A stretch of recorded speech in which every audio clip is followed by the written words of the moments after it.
If you've given decades of your life to a company A, skipped holidays, missed birthdays, worked through sickness A because you believed your loyalty meant something. Then, one morning, you're called into a meeting in a broken bar and in front of everyone, you're told you're no longer needed. No thanks. No handshake.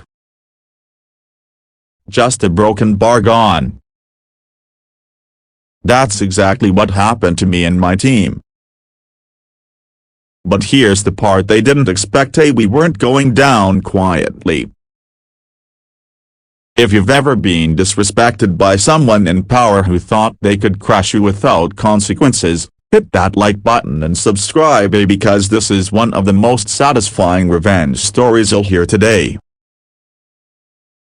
I'd been at this company for 21 years. 21 years of early mornings, late nights, and phone calls at 2 a.m. when something broke down. The kind of job where your coworkers become your second family, and your office isn't just a workplace, it's a piece of your identity. We weren't just a team, we were the original crew. We'd built the place from the ground up, literally.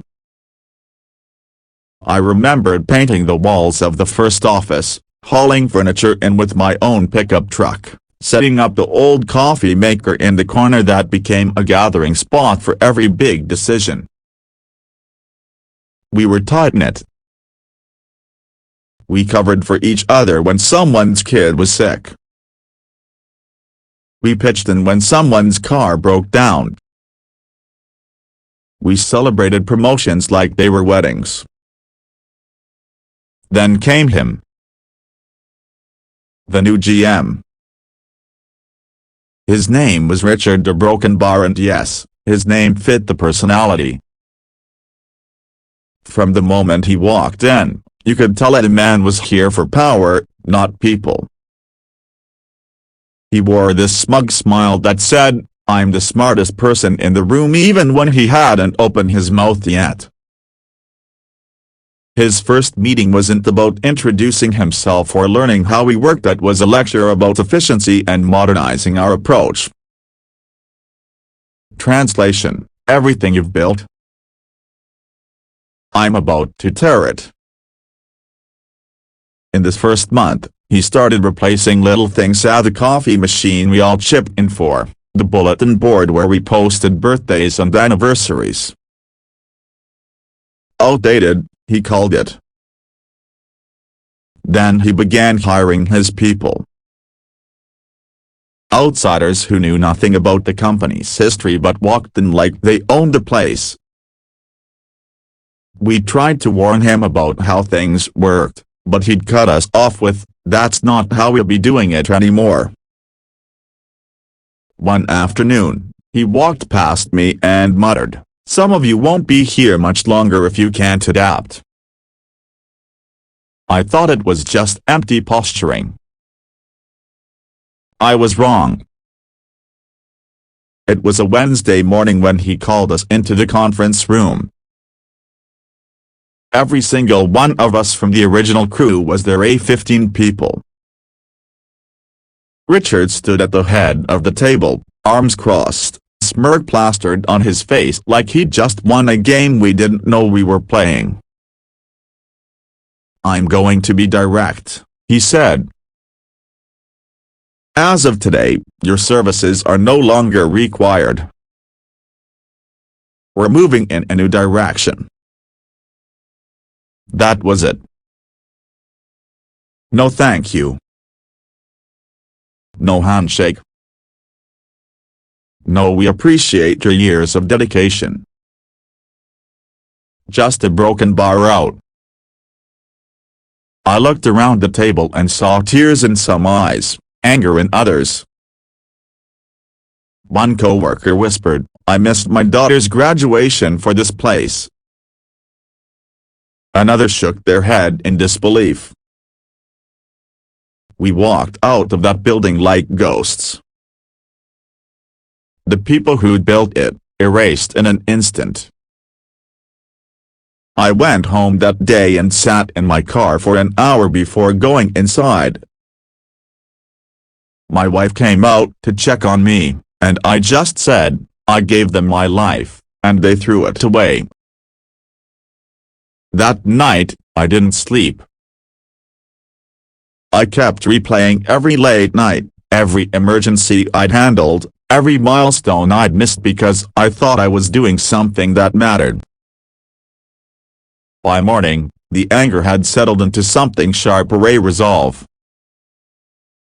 If Richard thought we'd just disappear quietly, he was dead wrong.